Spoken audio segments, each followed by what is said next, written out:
Terima kasih klik video ini dan jangan lupa subscribe.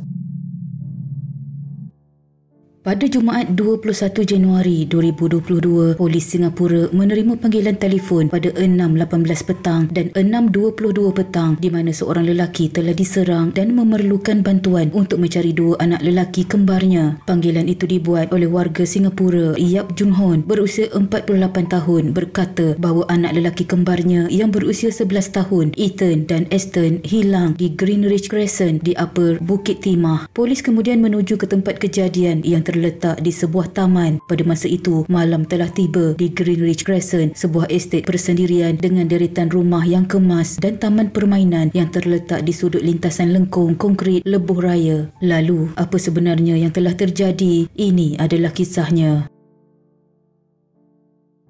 Yap memberitahu pegawai polis bahawa seseorang yang tidak dikenali telah menyerangnya. Dia tidak dapat menggambarkan bagaimana rupa penyerang itu kerana dia diserang dari belakang dan tidak sedarkan diri. Apabila dia tersedar, anak lelaki kembarnya telah hilang. Kemudian dia cuba mencari anaknya dan menemui mereka yang telah mati di dalam air terusan berhampiran. Polis dengan segera melakukan siasatan di tempat kejadian. Sekurang-kurangnya 100 pegawai daripada pelbagai kontingen termasuk Komando Operasi Khas dan sumber bahagian tanah bergerak di sekitar kawasan kejadian mencari di hutan kecil bersempadan dengan terusan untuk mencari penyerang misteri dan barang bukti kejadian. Pegawai berjalan sejauh 800 meter ke dalam terusan yang berliku dan mengambil bukti di sepanjang jalan iaitu alat pencungkil ais, cebisan pakaian daripada kanak-kanak lelaki, sarung tangan dan topeng. Pada jarak 800 meter, mereka menemui kamera CCTV longkang ribut yang digunakan oleh agensi air negara PUB Singapura, tetapi rakaman itu tidak menunjukkan penyerang tersebut. Sarung tangan dan topeng itu ternyata sampah yang dibuang dari tapak pembinaan berhampiran.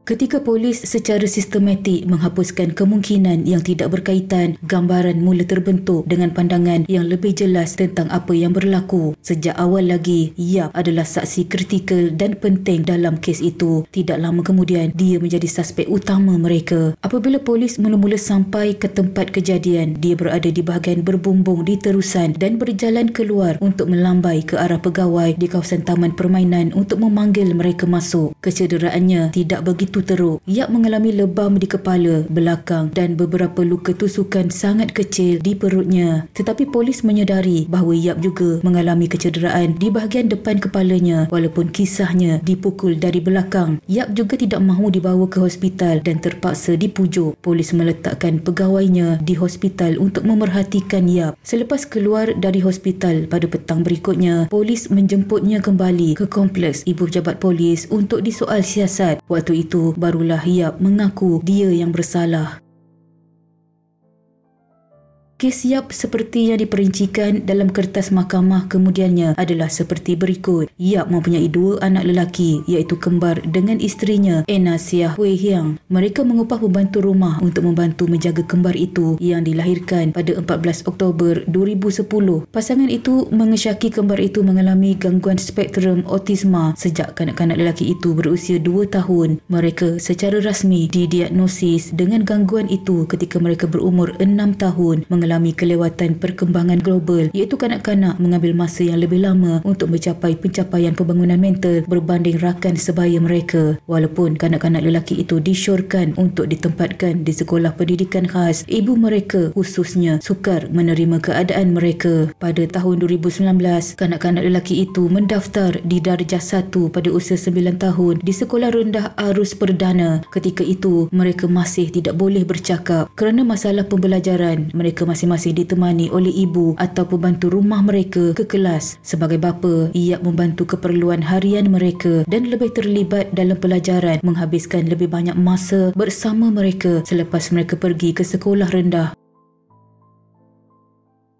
Pada tahun 2019 atau 2020, Yap menjadi semakin bimbang tentang anak-anak lelakinya dan sedih kerana isterinya tidak dapat menerima keadaan mereka. Kebimbangannya bertambah pada tahun 2021 selepas menyedari kemarahan isterinya yang berterusan terhadap kanak-kanak itu. Dia mula terfikir untuk bunuh diri dan membeli pencungkil ais untuk tujuan tersebut pada Disember 2021. Titik perubahan berlaku pada permulaan tahun 2022 kerana penilaian akan datang yang akan menentukan sama ada kanak-kanak lelaki itu sesuai untuk kekal di sekolah mereka. Yap menyedari kemurungan dan kekecewaan isterinya pada penilaian yang akan datang dan merasakan bahawa dia telah berputus asa terhadap anak-anak lelaki mereka. Dia berpendapat bahawa membunuh kanak-kanak lelaki itu akan menghilangkan beban isterinya dan dia juga takut bahawa kanak-kanak lelaki itu akan dibuli atau dibiarkan tanpa sesiapa yang menjaga mereka jika apa-apa berlaku kepada dia atau isterinya. Yap terserempak dengan taman permainan Greenridge Crescent yang terletak berhampiran rumahnya ketika sedang berjalan-jalan, menyedari bahawa kawasan itu sunyi dengan padang terbuka yang besar dan hutan berhampiran. Dia menetapkan tempat itu untuk rancangan gelapnya.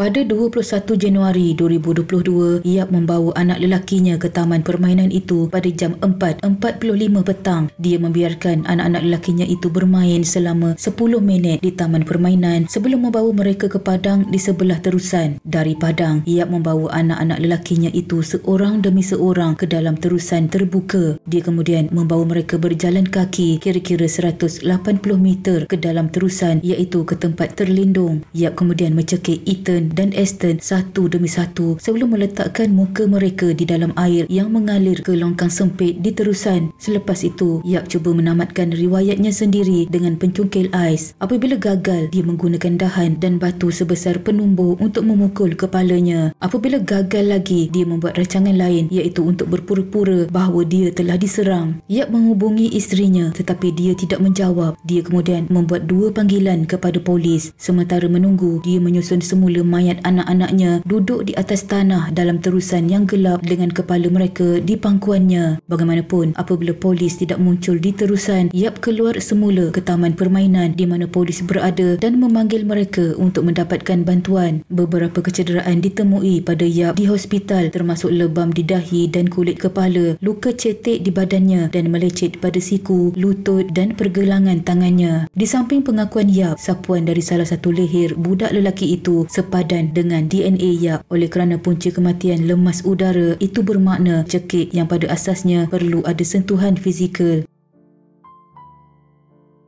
Polis mengesahkan cerita Yap dengan sumber lain termasuk pakar patologi forensik. Selain itu, mereka perlu memastikan motifnya. Yap berkongsi kebimbangannya tentang anak-anak lelakinya serta syakwasangka isterinya curang terhadapnya, syakwasangka yang dia sahkan ketika ditahan dan menunggu pertuduhan. Dia pertama kali dituduh membunuh pada 24 Januari 2022 dan hanya untuk kematian Ethan. Selepas itu, dia dibawa semula ke tempat kejadian pada 27 Januari untuk pembinaan semula tempat kejadian. Yap kemudian diremand di Institut Kesihatan Mental untuk penilaian psikiatri, dilabelkan sebagai risiko bunuh diri dan dipantau. Hasil penilaian psikiatri kembali dengan diagnosis gangguan kemurungan utama dengan keterukan sederhana sekitar masa kesalahan itu. Selepas penilaian itu, pihak pendakwaan menurunkan pertuduhan membunuh kepada menyebabkan kematian. Pindahan pertuduhan itu bermakna Yap tidak lagi berdepan hukuman mati tetapi penjara maksimum seumur hidup. Dia membuat pengakuan bersalah pada Ogos 2023 dan peguamnya telah menyerahkan kepada mahkamah sepucuk surat yang ditulis Yap. Dalam surat itu, dia memohon maaf atas kekacauan dan masalah yang ditimbulkannya. Dia berkata dia ditimpa kesedihan dan putus asa dan telah hilang kepercayaan tentang bagaimana 2 anak lelakinya akan dijaga pada masa hadapan. Apabila perkara ini dibacakan di mahkamah, Yap yang berdiri di kandang tertuduh dilihat dengan mata yang berair. Walaupun pihak pembelaan menggesa 2 hukuman penjara untuk kematian kanak-kanak lelaki itu dijalankan serentak, hakim memutuskan bahawa hukuman itu mesti dijalankan secara berturut-turut untuk mencerminkan dengan tepat keseluruhan jenayah kelakuan, iaitu Yap yang membawa kepada kehilangan 2 nyawa yang tidak bersalah. Yap kemudian dikenakan penjara 14 tahun, masing-masing 7 tahun untuk Ethan dan Aston.